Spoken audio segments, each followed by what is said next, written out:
Long ago, before roads were numbered and maps were trusted, there existed a city that travelers spoke about only after lowering their voices. It was not a city of war or violence, but a city of beauty so unusual that it frightened even the bravest men. Some said the city was blessed. Others said it was cursed. And those who truly knew its story never stayed long enough to explain. The city was called Naluba. Naluba rested between gentle hills and deep forests, hidden most days by a soft white mist that rose from the earth each morning. From a distance it looked peaceful, almost ordinary, but once a traveler stepped inside, they immediately felt it. Time moved differently there. The air felt heavier, quieter, as if the city itself was listening. What made Naluba famous was its women. In Naluba, women did not seem to age.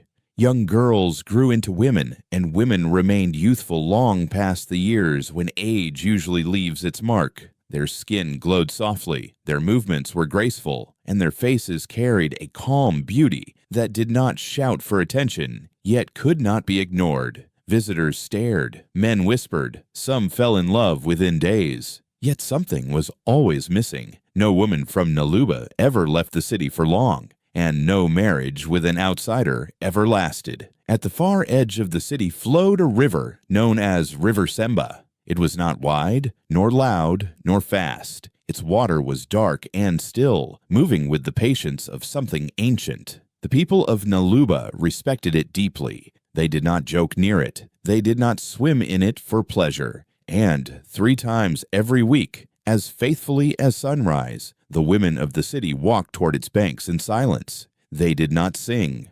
They did not laugh. They did not explain.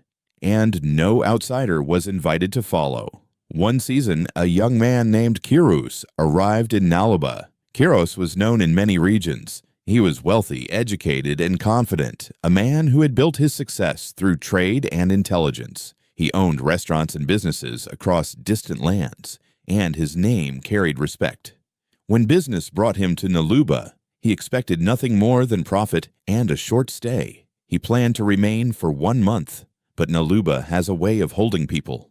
The calm of the city settled into Kiros's spirit. The quiet mornings, the respectful people, and yes, the beauty of the women, which seemed different from anything he had seen before. It was not proud beauty. It was not loud. It felt guarded. 1 month became 3. 3 became 6. Before Kiros realized it, a full year had passed, and Naluba had begun to feel like home. Often he found himself wondering how a place filled with such beauty carried so little jealousy. The women were kind to one another. There was no competition, no envy. It puzzled him. He noticed the weekly walks to the river. He noticed how serious the women became as those days approached. But he never asked. Some questions, even unspoken, feel dangerous. One evening, inside Kiros's finest restaurant, the answer to his restless heart arrived without warning. Her name was Amara. When she entered the room, conversation slowly faded, not because she demanded attention, but because her presence carried a quiet strength. Her beauty was soft, natural, and warm. When she smiled, it felt honest. When she spoke, people listened. Kiros felt something he had not felt in years: peace. He approached her with respect, not with the confidence of a rich man, but with the humility of someone who truly wished to know another soul. Their conversation flowed easily. They laughed. They shared stories. And when the night ended, Kiros found himself wishing it had not. One date became many. Days passed like moments. Their bond grew naturally, without force. Amara was kind, thoughtful, and gentle. She did not ask about his wealth. She did not chase luxury. She seemed content simply to be. Kiros fell in love. And when a man like Kiros loves, he loves completely. One quiet night, under the warm glow of lantern light, Kiros spoke words he had spoken only once before in his life. "Amara," he said gently, "I want you to be my wife." She smiled, but the smile did not reach her eyes. "I want you to meet my parents." He continued, "They live far from here, but they will love you."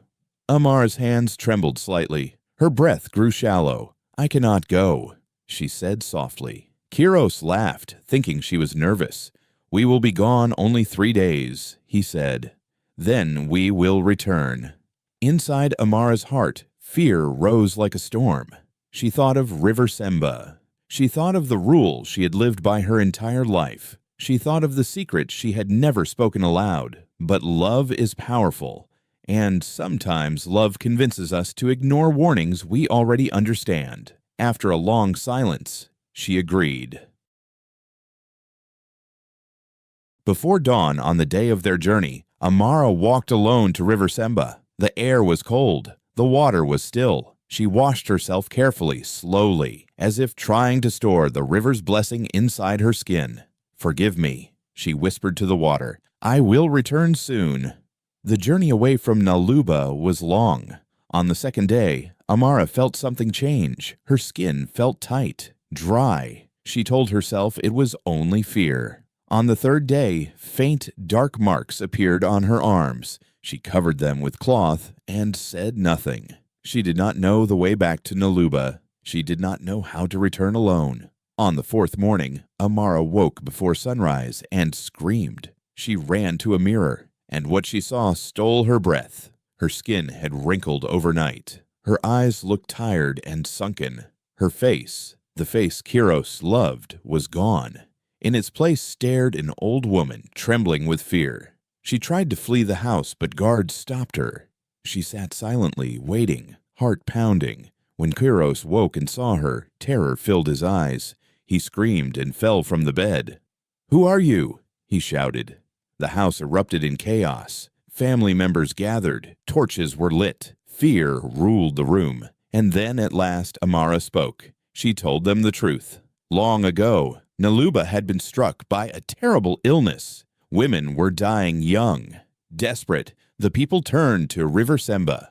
The river answered, but not freely. It offered beauty, youth, and protection in exchange for obedience. Every woman must wash in the river 3 times each week. Never leave for long. Never break the bond. The beauty was not natural. It was borrowed, and borrowed gifts are always taken back. The family reacted with anger and fear. Some called her a witch. Others demanded her death. But Kiros stepped forward. He placed himself between Amara and the crowd. "This is my wife," he said firmly. "If you harm her, you harm me."